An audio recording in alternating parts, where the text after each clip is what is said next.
Well, hello and welcome to Illumination Podcast. My name is Nick, and today's topic is a creative path to awakening. Hello and welcome to Illumination Podcast with Nick and Kisma, bringing you ancient wisdom for modern day success so that you can have the mindset to get your life and business set. As always, thank you for tuning in. And if you're new to the podcast, take a quick second to hit the subscribe button in iTunes, SoundCloud, or Stitcher. If you want to get the inside info for this and every episode, as well as some free gifts, go to illuminationacademy.net/podcasts. And now let's dive in to get your mindset for your life and business set.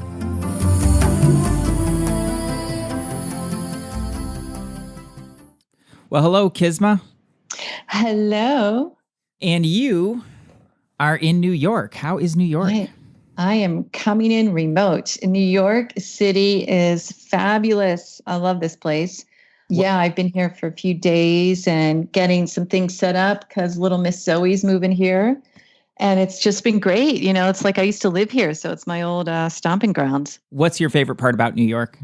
It's got to be the architecture. You know, I just took a walk this morning up and down Riverside Drive, and it's, you know, we're talking about creativity, and I'm so excited about our guests, which we'll intro in a moment. But, you know, I look at these buildings and it's like they come alive. They're so creative. You know, some of them are pre-war, and it's like you can just feel the essence of the creative aspects just coming out of the stone and out of the brick.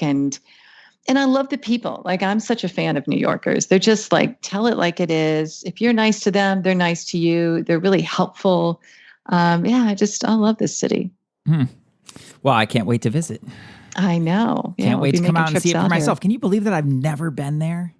That is so bizarre. It's so You've weird. been everywhere. I've been all over the world, but I've never been to New York. And truthfully speaking, I'm a little ashamed of that. Like, that's such an iconic city. I feel like I should have at least, set foot in it, Now, do we use the word shame and should on our podcast? No. We don't.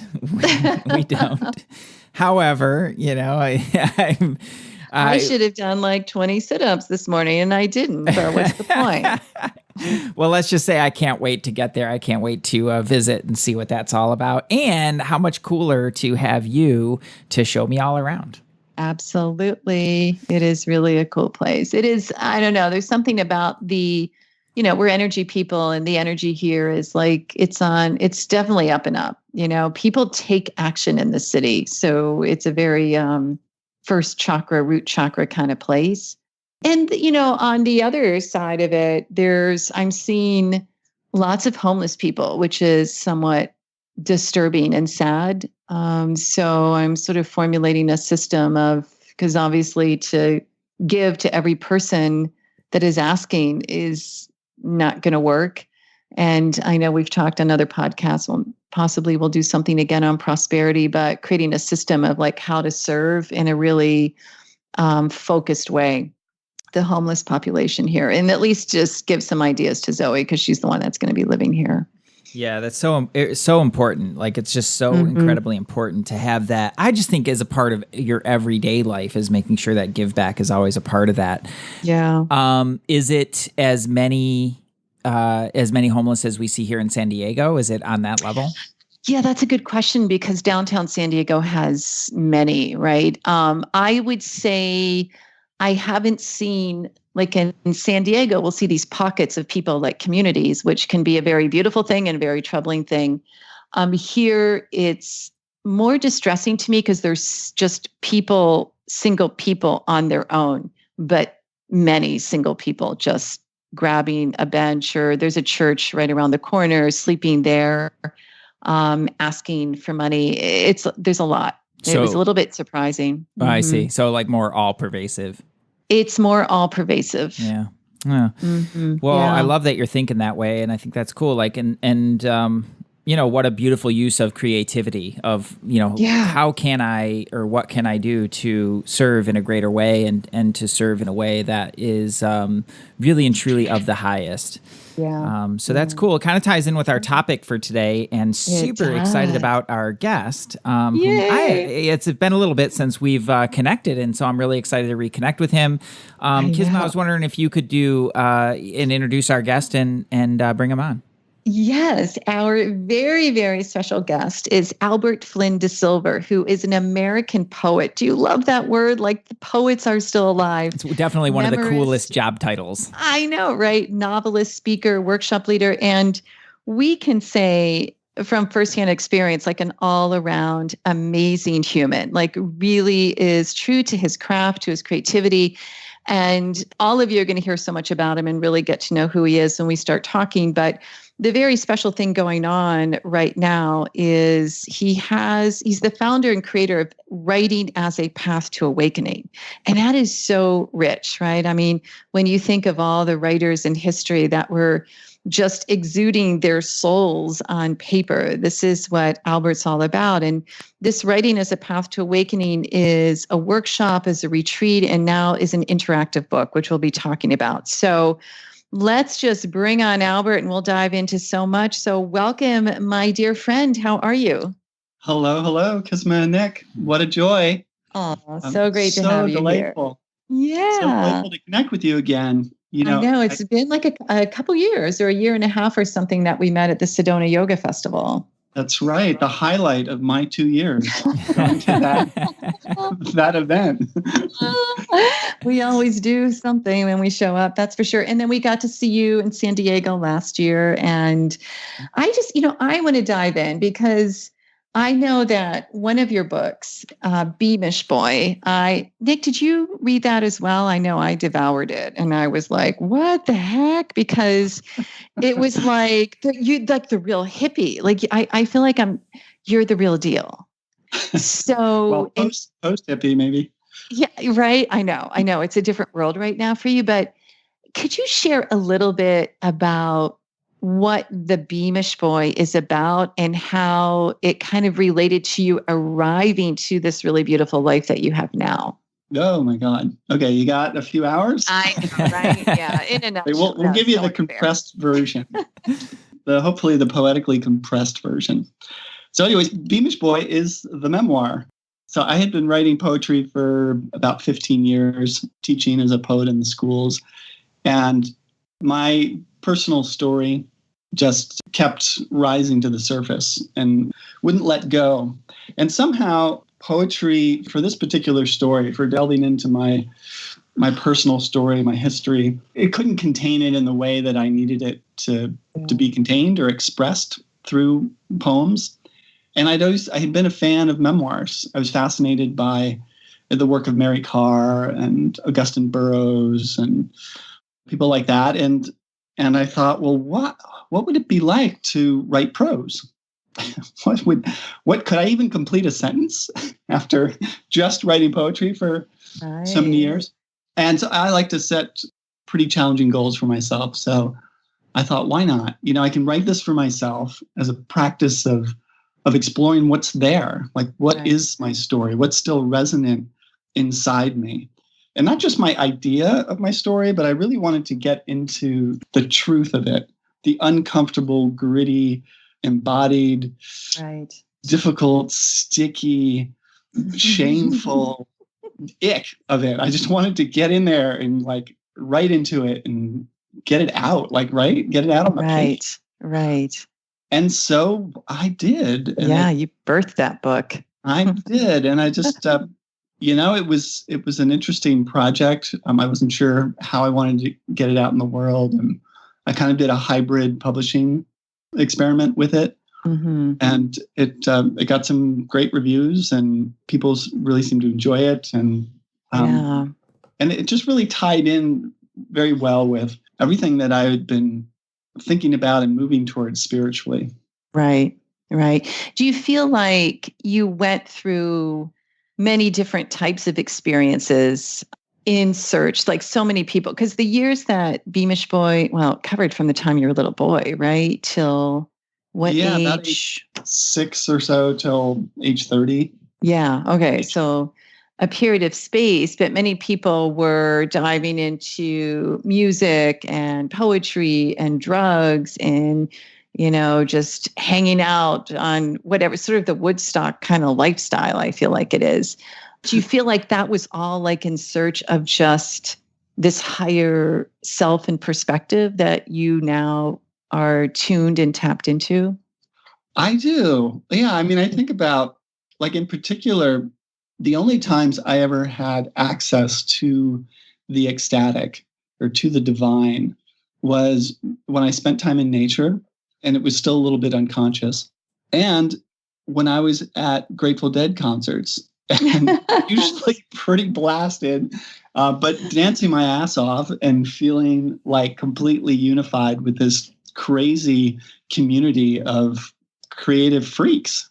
But it wasn't, it wasn't like a sustainable, grounded sense of spirit. I mean, at times you feel spirit flowing through you, but it's totally ungrounded, right? And disconnected from any actionable, sort of clear, focused intent with the world. I mean, I wasn't really that connected to my own creativity at that time, in my 20s. But I would say it was a huge influence for sure. Yeah. Wow. Nick, can you relate to any of these experiences from your past? Do you want me to get into all that? Yeah, I mean, for sure. It's like, to me, it was like a disconnect. It's like something I'd go away to do or escape somewhere to have this, quote unquote, spiritual experience, to see myself in a different perspective. And that was always really nice. But I was like, I want, part of me was like, I want more of that.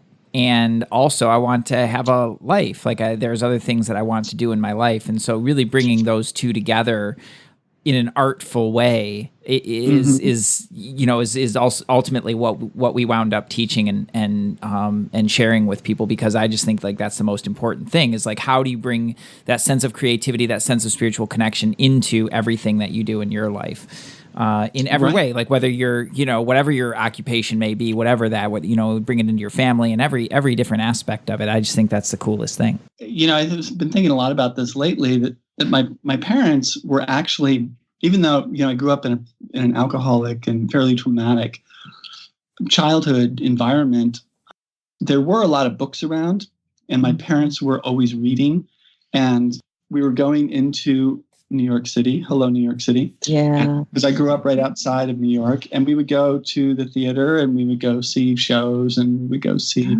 ballet. And it was all just kind of a little bit of a blur for me at the time. But now as I'm older, I realized that had such an influence. And at some point I realized that for so long I thought, well, I could never do that. I could never be an artist. I could never be a producer. And my parents were such great consumers of art. But at some point I was just like, you know what? I want to participate in this. I want to produce. Why is it XYZ person? Why do they get to express and have the stage, have a place to perform and share their ideas and their visions of the world? And that came through repeated exposure and inspiration, and spiritual practice, honestly. Right. Can you tap into about what age you were when you made that pivot of, I want to create, I know I can do this? Or even if you weren't sure, it's like you were really ready to give it a try.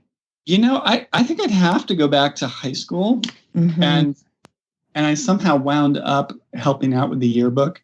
Oh, cool. Getting a camera. My dad got me a camera, and then I went on a summer trip to Europe that was sponsored through the school, and took the camera and just took like really pretty terrible, ordinary pictures, just documenting the experience, just snapshots.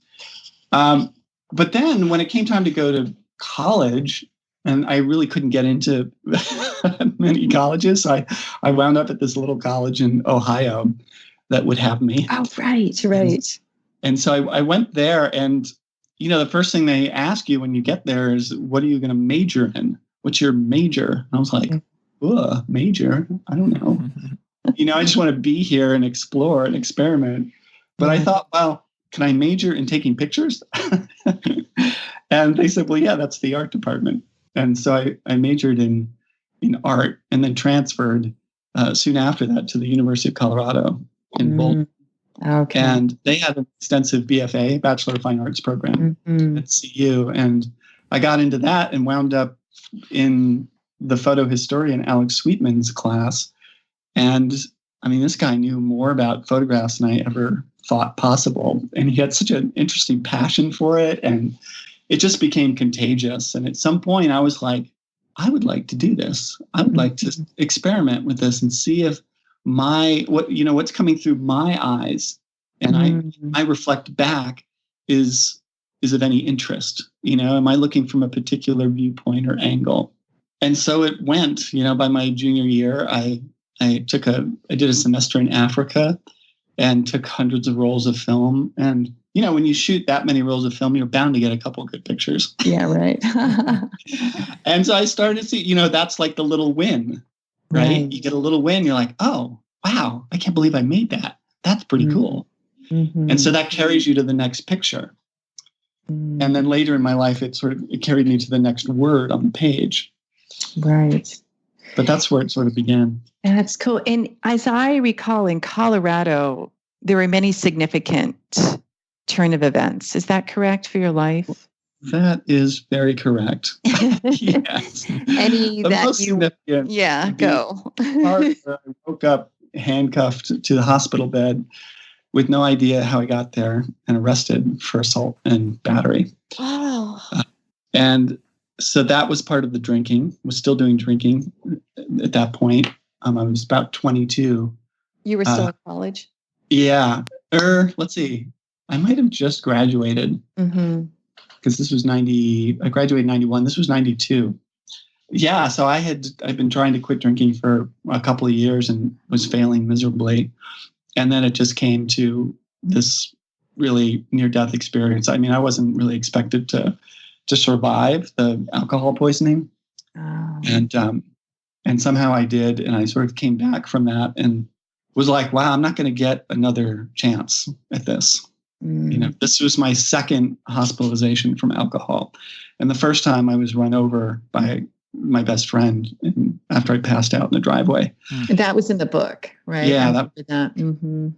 And so, I had the meeting with the Boulder County assistant DA, and she was like, she just looked at me so soberly, so intensely, and was like, you got to stop. You have your whole life in front of you. Don't do this. My uncle killed himself and you can't do this. I mean, it was like I was her own son or something. Uh-huh. And I saw this plea, this sort of almost desperate plea. I now see it as like this divine plea. I see her as an angel, with this incredible intent, don't do it. Don't kill yourself.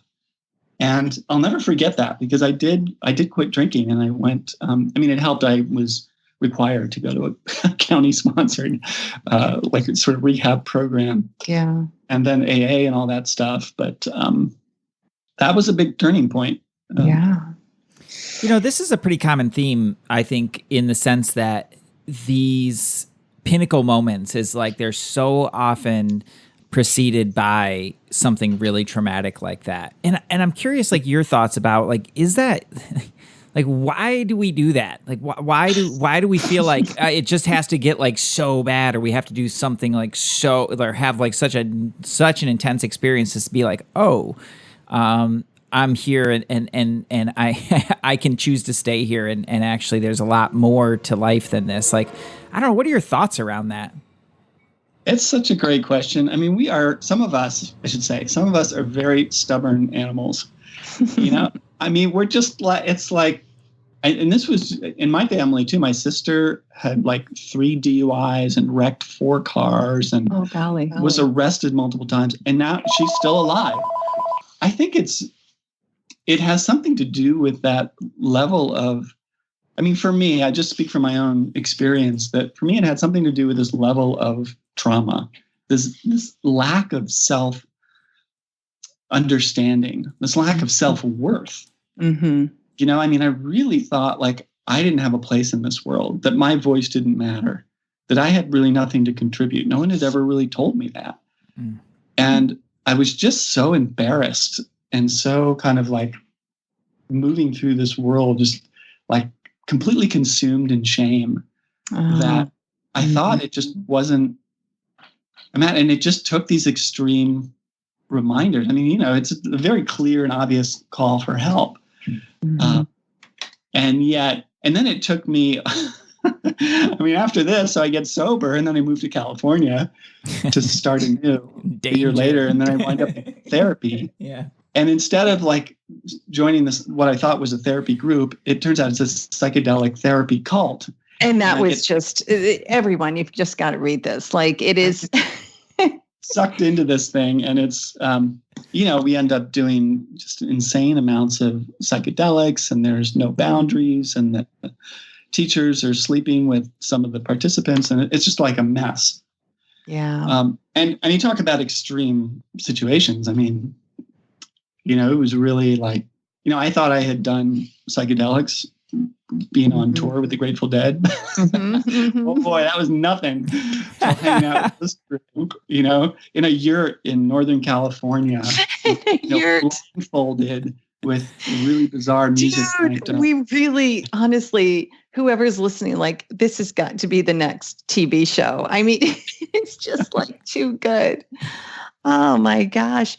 But I don't think that's, it's not the case for a lot of people. A lot of people will get, they get the message after a while. Well, I feel like you like worked through karma for 1,000 lives for every family member or something. It's just like, it's fascinating to see because you've so openly shared these experiences, which I really love. And then to see you now, just like, you landed on your feet. And I love that you're always seeking, but you have such a great sense of who you are. Mm.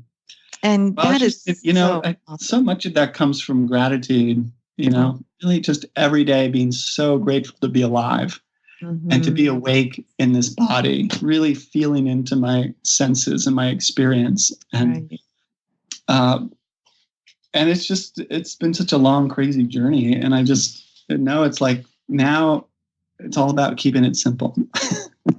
Simple is good. Keeping it simple and ground out in love.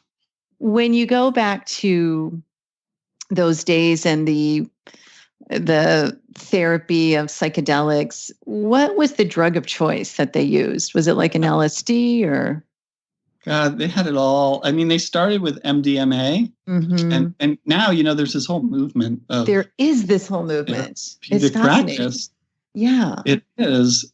Back then, it was still a little bit of the Wild West and very much illegal. But yeah, MDMA, ecstasy, mushrooms were my favorite. Right. Yeah, I mean, if you ever want to go to like the complete, to die and go to the other side of emptiness, where, that which makes words, language being possible, just take several grams of mushrooms. Not recommended, really. I mean, without like a really grounded container. Yeah. Well, it leads me to, like you said, there's a movement. I mean, there's a book out there, Stealing the Fire. I don't know if you've read it. I found it very fascinating, and it's a lot of the sort of reference to Burning Man and the drugs and the MDMA. For someone who's gone through so many different iterations of yourself in a way, or so many different experiences, was there value? And this is not, I'm not saying to people go out and do this in any way, shape, or form. But I'm curious if you think there is real value, or if it's just another method to take ourselves out of the real work. Yeah, this is such a crucial question. And I struggle with this quite a bit because I have friends who do, the ayahuasca thing is so big right now. Right. And people do it kind of recreationally. And I have very mixed feelings about it.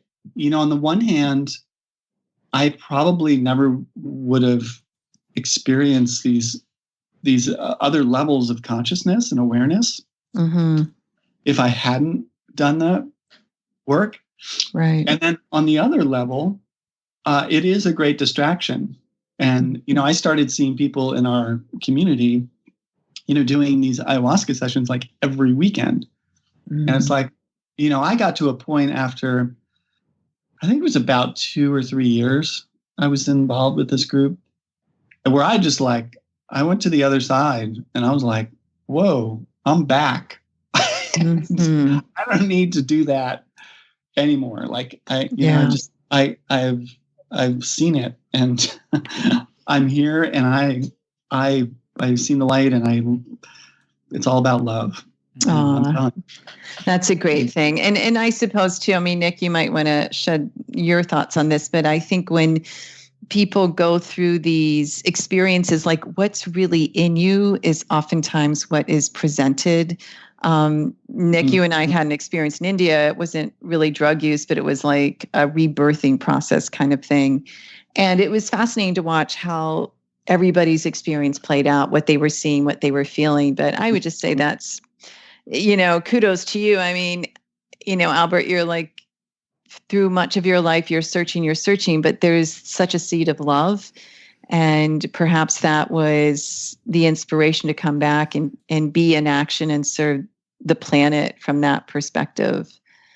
I think that's right. Yeah. I mean, there's no doubt that those experiences are very profound. And then, as I got deeper into meditation after this experience, into the 90s and early 2000s, I was just blown away by the power of sitting still and the power of mindful meditation. And I started doing long retreats and intensive silent retreats. And I would have all kinds of like really trippy, interesting, right? Yeah. experiences, just energy, Kundalini energy explosions, and a lot of energy movement in the body and a lot of releases. And I didn't see it as separate from any of that work. I mean, maybe that work stirred it up and allowed it to move. But I am now, I feel like the most powerful and the most difficult practice is just being still, just being silent. It's truly a revolutionary act in our culture. Yeah, it's a noisy world just to start with, and then all of that, so much going on in just our own heads and all these things that we carry with us. I just, that's such a beautiful way to put it. It's one of the greatest revolutions ever, is just to be quiet for a minute.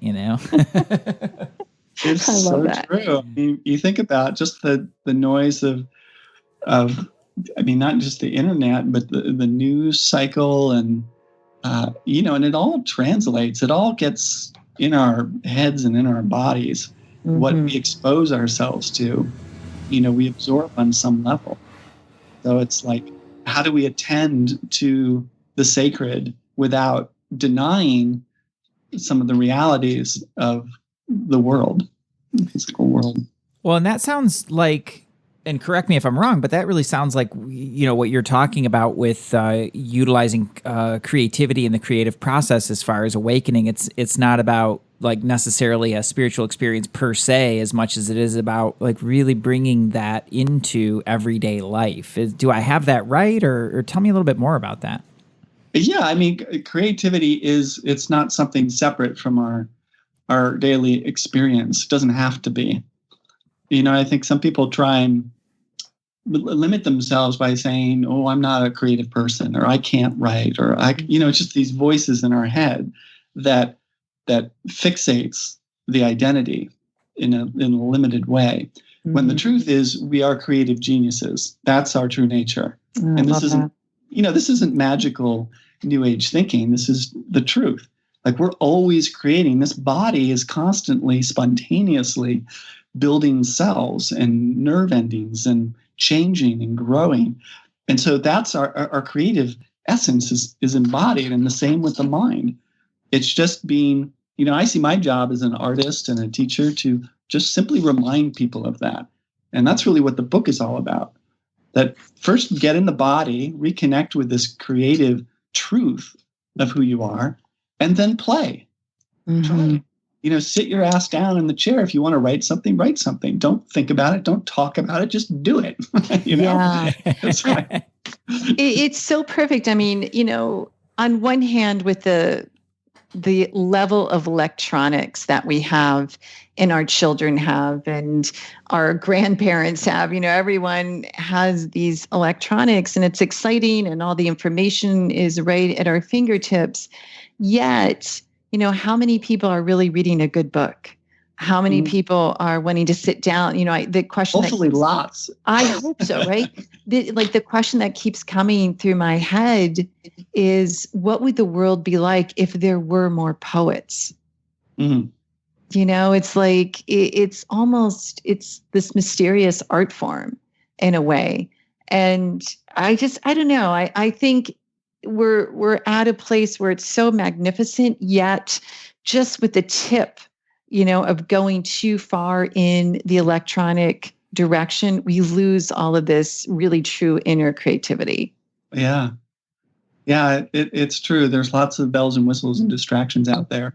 Mm-hmm. Part of it feels like, to me, culturally, there isn't a lot of value put on poetry, for example, or dance or music or pottery or whatever, choose your creative genre. Yeah. Mm-hmm. And especially now, if you want to look to the leadership, the larger political and social order, which we probably don't want to look at that, but it's such a contrast, right? Yeah, they ain't reading poetry, I'll tell you that right now. Or philosophy. Obama who really embraced creativity and embraced poetry, and that infiltrated into government too, right? Like, how do we make our government, how do we use our creativity to enhance our democratic processes? Yeah. And all that has just been completely abandoned and thrown out the window. Yeah. But it's still there. It's still there. Mm-hmm. And I think most people in America value and see that, value the arts. They value these aspects. All this other, all of the violence and the racism and the white supremacy stuff, all that stuff is, it's a lot of noise. It's a lot of clatter. It's like, look at us over here. We're just, we want attention too. And then the media goes rushing over. I don't want to go down this road.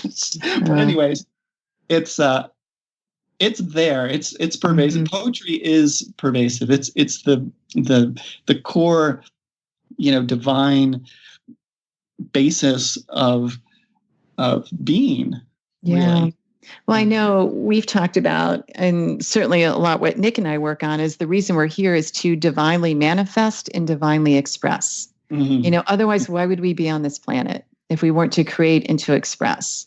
And there's such gifts. And I think that the more our creative genius is used, the better we can solve problems and work our way through awkward conversations or see the divine spark in another human, when there's a contentious moment. So yeah, it's really beautiful. Share a bit. I know you teach at Omega, you're at Essalon and many other places. What does it look like to actually do a retreat or a workshop with you? How are those structured? Oh, it looks like a whole lot of fun. If I may say so. Actually, we're doing a really fun thing at Shambhala Mountain Center in northern Colorado coming up in September with the great Susan Piver and Lodro Rinsler, who, speaking of New York City, has a mindfulness organization there in New York.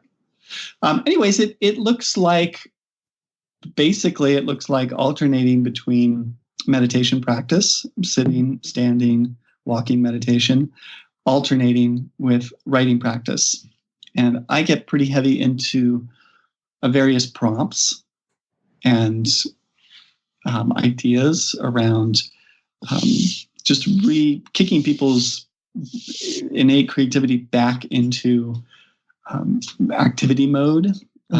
These little reminders and lessons and writing ideas, and then I let them just go with their work and explore and experiment and celebrate and connect. We do a fair amount of sharing of our work and creating community and support around the writing, because it takes a lot of courage. Yeah, it really does, to reconnect with that and to write out what's inside of you. Feel okay sharing that with the world. That takes a lot of courage. Yeah, it's very vulnerable, right? Exactly. Yeah, I've always found that it really is like, here's this thing that you kind of like pour your heart and your soul into, and it's you feel like I don't know, I'll just speak for myself, is sometimes I feel like afraid that it's going to be misunderstood or nobody will get it, or, like all these weird stories that go through, they're going to make fun of me, or, all those kinds of things. Like, it is a very, very vulnerable space. It's true. Yeah. And so I like to approach it from the generative perspective instead of the critical perspective. There's a whole Masters of Fine Arts industry out there, which is based on critique. And which is helpful at a certain point in the writing practice or any creative endeavor. But really what's, the gateway is the generative practice of just getting to that point where we're okay expressing, getting the work down. And then we can worry about editing and critiquing later. We don't do any of that critique stuff in my workshops. We're there to celebrate people's expression, and that's a really powerful point of launching, because I've been there. I have an MFA in actually visual arts and photography, and I used to sit through these 3-hour critiques and just get hammered by people I didn't even know. Oh, don't we know that, Nick? Oh man, it's a brutal process. You lay it all out, and then there's so seldom that you ever hear in that model. You just don't hear like, oh yeah, and then this was really wonderful, and I loved how you did this and that and that and that. It's always like, no, it could have been this and it could have been that, and you want to do this and you want to do that, and it's like, oh, it's like so heavy. Or they say things like, it's too decorative, or whatever. Like, there's this whole like art school or writing school speak that can be pretty damaging. Yeah. If it's not held well. And I do think there are some MFA teachers out there who know how to hold these kind of critique groups well. So I do want to honor that possibility, but I do think it's pretty rare. Mm-hmm. Mm-hmm. Yeah. Well, I think that goes beyond that into a more of a human problem, where, where we were trained just through our upbringing, through our schooling, to look for problems. Yes. We're not really trained to look. We're certainly not trained to really look for solutions. We're trained to look for problems. But in beyond that, even is to think that that's really going to help. Like, we're not really. How do I want to say? It's like we're not really taught to hold the space of possibility. We're not really taught that, there's going to, inside of that problem that you're so fixated on, there's actually a solution like right there, but you're so focused on the problem that you're not going to find that. So it's just, and looking for all that around, so that I think that translates into how we see other humans. It translates to how we relate to our work. It's just pervasive in so many ways. Right. I'm so glad you used that term, possibility, because I write about this in the book, how poetry is the language of possibility. And in my workshops, everyone gets an affirmation bracelet when they land. And in order to activate their creative genius, they have to wear their bracelet. and their bracelet says, I am a field of possibility. That's awesome. And it really, and we do this whole little ritual around it where we recite it internally and then we recite it externally out loud to the group. And I really think it sets this tone for the sessions where people start thinking about the possibility of like, oh, well, maybe I can do this and I'm going to allow myself to do this. And, when they get regular encouragement and celebration instead of critique and problem, it's amazing what happens, right? Yeah. It's magical. Totally. It's a magical transformation in my mind. Absolutely. It's like just a miracle. Totally. Yeah. And it really supports, it's, Nick, you and I talk about this all the time on the podcast too, but it supports our divine nature, this limitlessness that we actually are rather than limited. Mm-hmm. And for history and eons, there have been certain structures of organizations that so want to put humankind in a box. Because when humans arise into their full potential, it can really get scary for people who are trying to control us. Uh-huh. So I love that. It's like, I was just talking with a lady today, and that was really, it was just such a focus on all the reasons that she couldn't. And it was shocking to me. I forget sometimes that I know I used to think that way as well. Like just by, that's just how I was kind of taught, it's like, this is just the way it is. And all of these things and all of these obstacles seem to have crystallized in such a way that her mind couldn't do anything but prove why they were valid. And I was just fascinated by that. I was like, that is so interesting. And the more I inquired, what I found very interesting in this particular instance was that the more I inquired around it, the more agitated she became with me. She did not like the questions, but it was really simple questions about like, well, why do you believe that? Like where did that come from? And that was a very frustrating process for her. So I imagine that breaking down some of those walls, those really kind of solid seeming belief systems of I'm not creative or I can't because is part of that process as well. Like how does that come out in what you do? Yeah. Well, what's that quote? Argue for your limitations and they become your reality. Yeah. So true. Like that. A lot of it comes with the silence and with the meditation and returning over and over again. Repetition is such a powerful thing.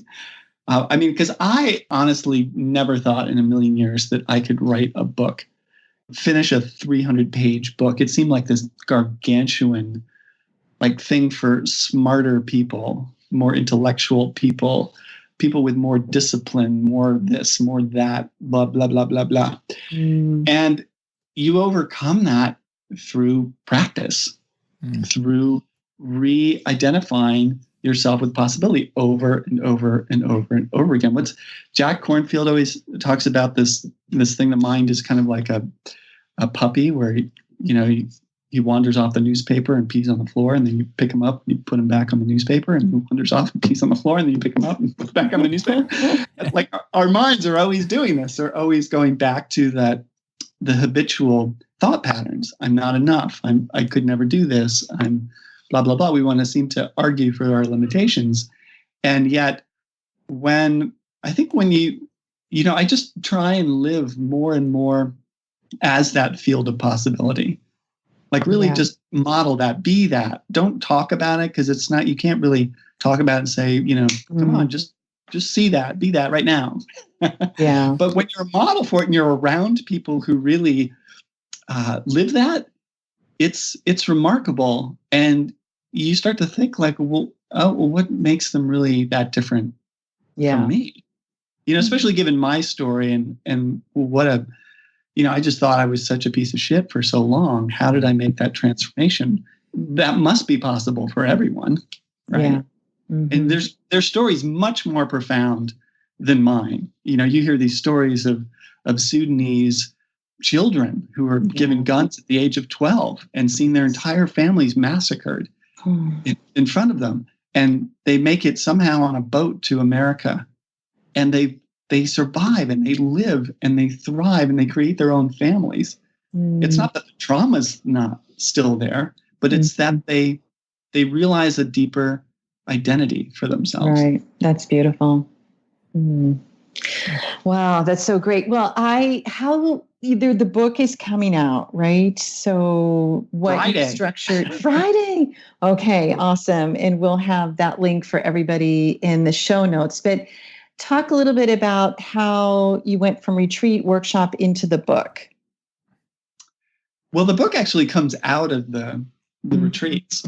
Okay, so you've been doing these retreats for a while, right? And then it's been about, about 7 years now. Because I made a transition from teaching kids for a long, long time to running a home care company for 7 years. That's a whole nother story. Right. To then teaching adults through this Writing as a Path to Awakening program. And so I started thinking about, is this just a workshop? What else is there? Is there an online course? Is there a book here? And so I started just being a book and a writer person, I thought, well, I could write this into a kind of a narrative. And so I started working with the proposal. I'd never written a book proposal for a nonfiction book. And so I was like, how do you do this? And so, you Google like how to write a nonfiction book proposal. And then it turns out the guy who runs the San Francisco Writers Conference is an expert at book proposals. Right. And so I ended up connecting with him and just learning about how to write a book proposal. And I put it together and started sending it out, and worked with a publisher for 8 months who ended up rejecting it. What? Yeah, I don't understand. We still don't understand that, but it's all good, right? There's never a bad thing that happens. I was devastated at the time, but then I just dusted myself off and, put the proposal into 5 more envelopes. And that's when I connected with Sounds True. That's so great. They loved Sounds it. True. Same Awesome. proposal. Yeah. They loved it. So great. So, yeah. I was just going to say, we would need to use the energy of quote unquote rejection in this process to drive us forward, not set us back. I love that, because we so easily as humans can label something as bad, but the rest of the path has not yet unfolded, right? And so when we see beyond, you're like, oh, no, that wasn't like, now you're with Sounds True, and they're awesome. And, they're going to fully support. Yeah. Meant to be. Yeah, that is so great. Well, we'll definitely have the link for that in our show notes. We're going to have a link towards your site for upcoming workshops. I know, Nick, I have my favorite question to ask. Is there anything else you wanted to share or ask before we sign off here? More than anything, I just wanted to kind of expand on that last point, because we're talking with Albert, who is truly skilled, like like the repetition, the way that you mentioned repetition and just doing, these things again and again, not in a rote kind of way, but continually coming back to the foundation of getting quiet and allowing from that space, like that is what creates mastery. And just because somebody doesn't acknowledge that right off the bat, it's like that's the place where so many people will stop. And I just think at the end of the day, it's, all those little quote unquote failures along the way are just one more no or one more step towards, the ultimate yes. And it's just so easy to quit. So easy to quit when we get frustrated around it, and that's the place where it's really important to just stay in the game and remember why the heck you're doing it in the first place. That's what really helps. There's a fun little story about my TEDx failure in the book, quote unquote failure, and that's all I'll say about that. I remember that. It's so weird. That was it's in both books, right? Or is it no, because this was after after Beamish Boy came out. I think you told me the story. So yes, everyone, you're going to have to buy Writing as a Path to Awakening just to hear this story. It's pretty great story. It was a great story. You shared it with me. Well, there's a question I love to ask, and I think maybe I've asked you this before, but is there anything that you desire to do that you've not shared with anybody? It's in, on that list, that bucket list, and you haven't really talked about it yet. Oh, like in my life? Mm-hmm. Creatively? Anything like that you were just like, I really want to do this one day, but you haven't told anybody. Oh God, I tell everybody everything. You're one of those. So easy. Well, hence the memoirist, right? That's right. Let's see. Well, publicly, I haven't really, silly things like I want to live in Europe for a year. Well, there you go. Yeah. What's that? That's awesome. Does that work? That works. Live in Europe. Any particular city? Well, I do have an affinity for Rovinj, which is in Croatia. Oh, nice. It's on the Istrian Peninsula. And I did get a chance to go there. And I would love to go back. It's just so sublime. Oh, so be it. And if I could write an absolutely brilliant novel. I think so. Rovinj. But yeah, travel is big on my list. Mm-hmm. For, mountain biking in Iceland. There's certain people that I want to spend time with. meet, like Michael Bernard Beckwith, for example, to hang out with him. Beautiful soul. I recently met Lisa Nichols in Spain. Oh, cool. Actually. Oh, nice. Which was really fun. She lives down near you guys, right? That's what I thought. Yep. I think she's in San Diego. She's just lovely, an amazing speaker. Yeah. And we were on this thing together. And anyway, she's phenomenal. But those are kind of some of the things. That's great. Those are cool things. Very cool. I love it. Yeah. Well, my dear, thank you so much for being on the Illumination podcast. This is a real treat. I know our listeners are loving the creativity. Nick, I know that we do. Any last words, Albert, to our people listening?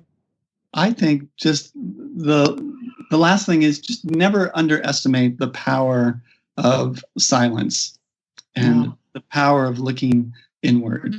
That devotion to yourself, I think, is that's beautiful, crucial. And I absolutely adore you two. I so appreciate knowing you, and thank you so much for the opportunity to connect in this way. For sure. Thank you so much. And I'm sure you'll be back. So have a really beautiful rest of your day, Albert. I will. Blessings. Okay. Namaste. Namaste.